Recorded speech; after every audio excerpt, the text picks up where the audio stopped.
ఆంధ్రప్రదేశ్ గత వారి పాలనలో, వైసీపీ పాలనలో నలిగిపోతున్న దశలో ఏ ఒక్కరికి కూడా నేను ఎంత నిర్లక్ష్యంగా, ఎంత దుర్మార్గంగా ప్రవర్తించిన విధానం ఇక్కడే చట్టసభలో అలా ప్రవర్తిస్తుంది. రియల్ లైఫ్లో మీకు వాస్తవానికి వాళ్ళు ఎలా చేశారో తెలుసు. ఇలాంటి పరిస్థితుల్లో ఇంకొకసారి వాళ్ళ ప్రభుత్వం వస్తే పరిస్థితులు ఏమవుతాయి?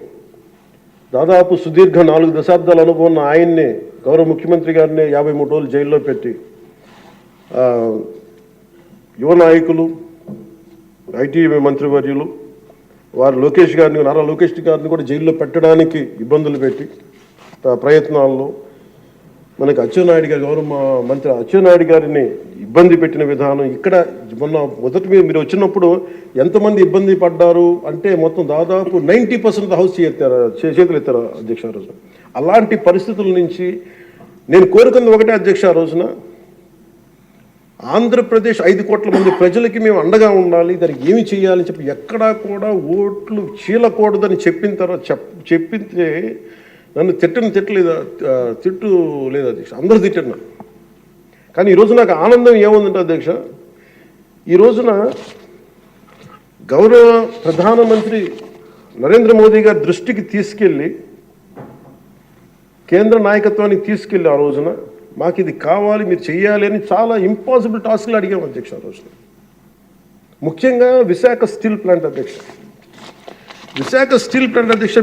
మీకు తెలిసిందే ఇది. కానీ ఒకసారి మనందరం కూడా దీన్ని గుర్తు చేసుకోవాల్సిన అవసరం చాలా ఉంది అధ్యక్ష. ఇది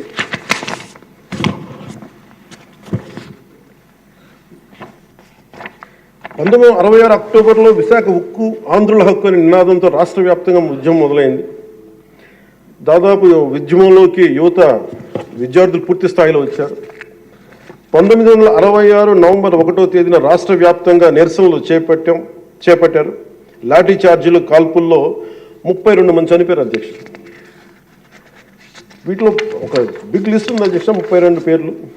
ఉదాహరణ కొన్ని పేర్లు చూస్తున్నా అధ్యక్ష: టి సన్యాసిరావు, అంజూరి అప్పారావు, తంగిళ్ళ సత్యం, పోల్నేని ఏసయ్య, మస్తాన్, హబీబుల్లా రెహమాన్, బాలమురళీకృష్ణ, సాంబశివరావు, పరాంకుశ్ దాస్, తెలంగాణ జగిత్యాల నుంచి సాయిరెడ్డి, కాకినాడ నుంచి బాబురావు గారు కానీ, ఇలా పీలేరు, ఆదిలాబాద్, వరంగల్, పలాస, ఉమ్మడి రాష్ట్రం నుంచి ఇంతమంది చనిపోయారు అధ్యక్ష. ఇది ఒక ఇంపాసిబుల్ టాస్క్ అధ్యక్ష. దీనిని ప్రైవేటీకరణ జరిగిపోతుంది అని అంటే ఎంత బలమైన ఇబ్బందులు పెట్టారంటే అధ్యక్ష. ఆ రోజున ఈ రోజున కూర్చోబెట్టి వీళ్ళు చాలా ఎక్కువ మాట్లాడుతూ ఉన్నారు. వీళ్ళు ఆ రోజున 21 జనవరి 27న విశాఖ ఉక్కు పరిశ్రమలో పెట్టుబడుల ఉపసంహరణ డిస్ఇన్వెస్ట్మెంట్ కేంద్రం ప్రకటన చేశారు అధ్యక్ష. ఆ రోజున వీళ్ళు మద్దతు పలికారు అధ్యక్ష. వైసీపీ నాయకులు మద్దతు పలకటమే కాకుండా వాళ్ళు కూర్చొని మమ్మల్ని అందరినీ ఇరకాటంలో పెట్టాలని, అలాంటి పరిస్థితుల్లో నేను మా నాయకులు మనోహర్ గారు వెళ్ళాం అధ్యక్ష ఢిల్లీకి. వెళ్ళి ఇక్కడ సభ జరిగింది. సభ జరిగితే మేము ఆ రోజున కేంద్ర మంత్రి, హోంమంత్రి శ్రీ అమిత్ షా గారిని కలిసాం అధ్యక్ష. ఉక్కు ప్రైవేటీకరణపై నిర్ణయం మీరు పునరాలోచించుకోమని చెప్పాము అధ్యక్ష. ఒకటే చెప్పాము అధ్యక్ష, ఈ రోజున ఇంతమంది చనిపోయారు, దాదాపు 32 మంది. మా ఆంధ్రప్రదేశ్లో తెలంగాణకి తెలంగాణ అన్న భావం ఉంటుంది. మా ఆంధ్రప్రదేశ్కి దురదృష్టం ఏంటో దౌర్భాగ్యం తెలియదు. మాకు ఎప్పుడు కులాల భావం తప్ప మేము ఆంధ్రులు అనే భావన మాకు లేదు.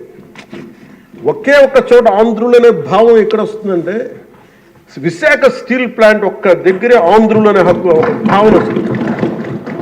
అంటే మేము అది నేను చాలాసార్లు అనుకుంటూ ఉంటాను అధ్యక్ష, ఎందుకు విశాఖ ఉక్కు అనుకనే ప్రతి ఒక్కరికి ఒక ఏకత ఉంటుంది, దాంట్లో ఐడెంటిటీ ఎందుకు ఉంటుందని ఆలోచిస్తే అధ్యక్ష 32 మంది యువకుల బలిదానం, దాని శక్తి దానికి ఉంటుంది అధ్యక్ష.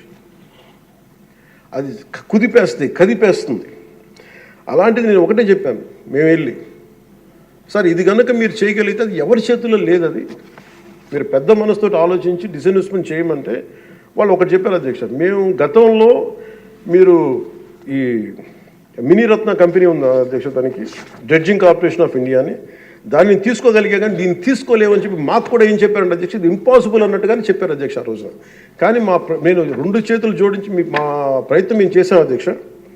అదృష్టవశాత్తు గౌరవ ముఖ్యమంత్రి గారు ముందుకు తీసుకెళ్లారు అధ్యక్ష ఈ ప్రపోజల్ని, చాలా బలంగా తీసుకెళ్లారు ఆయన. అదే ప్రభుత్వం నిన్న అంత గొడవ చేసిన నాయకులు నిన్న వాళ్ళు ఏం చేశారంటే అధ్యక్ష గతంలో దాన్ని స్టీల్ ప్లాంట్ని ప్లాట్గా ముక్కలేసి అమ్ముకోవడానికి సిద్ధపడిపోయారు అధ్యక్ష. Real is a shame. నేను మొన్న స్టీల్ ప్లాంట్ సంఘాల నాయకులు నా దగ్గరికి వస్తే అడిగాను, ఆ రోజున మీరు అంత గోల చేశారు కదా, మీరు మేము ఉన్నప్పుడే ఇంత గోల చేస్తారు, గౌరవ ముఖ్యమంత్రి గారు ఉన్నప్పుడే ఇంత మీరు చాలా ప్రజాస్వామ్యం ఇంత గోల చేస్తారు, ఆ రోజు అతను ఉంటే ఒక్కరు నోరెత్తపరేంటే కొడతారని భయమా మీకు అన్నాను కామ్ను. అంటే ఇలాంటి పరిస్థితుల నుంచి ఈ రోజున మన స్టీల్ ప్లాంట్కి డిస్ఇన్వెస్ట్మెంట్ని ఆపి తిరిగి పెట్టుబడులు తీసుకొచ్చినందుకు మనకి భారతదేశ ప్రధానమంత్రి శ్రీ నరేంద్ర మోదీ గారికి ప్రత్యేక ధన్యవాదాలు తెలుపుతున్నాను.